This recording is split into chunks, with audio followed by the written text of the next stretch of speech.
ஆத்மானாம் ரதினாம் வித்தி ஷரீரம் ரதமேவது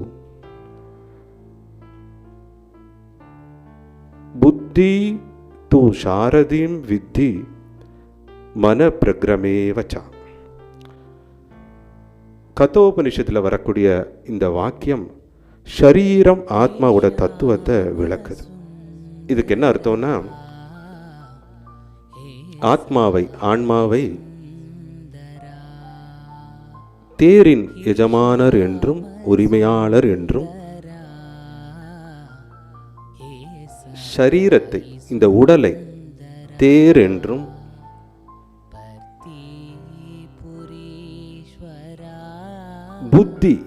புத்தியை தேரோட்டி என்றும்,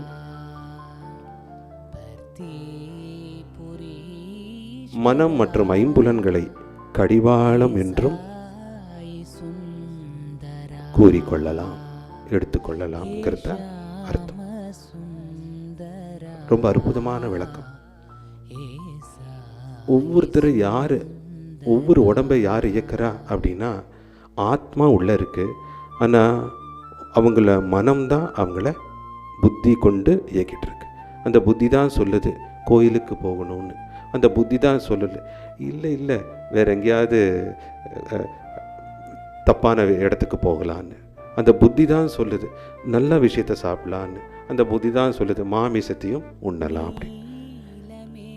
மனம் அதுதான் அந்த தத்துவத்தை, அந்த ரதத்தை நம்மளோட சரீரம் ஆத்மா மனத்தோட புத்தியோட சேர்த்து ஒப்பிட்டு விளக்கக்கூடிய ஒரு ஸ்லோகம் தான் இது.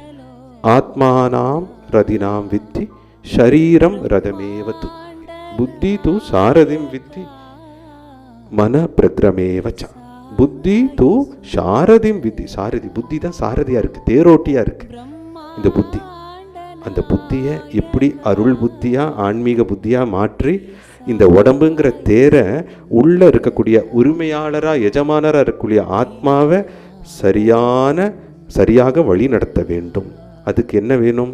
ஆன்மீக ஞானம் ரொம்ப முக்கியம். ஆன்மீக ஞானம் புத்தியில் பதிவாயிருந்தாதான் அந்த புத்தி நல்ல புத்தியாக இருக்கும்.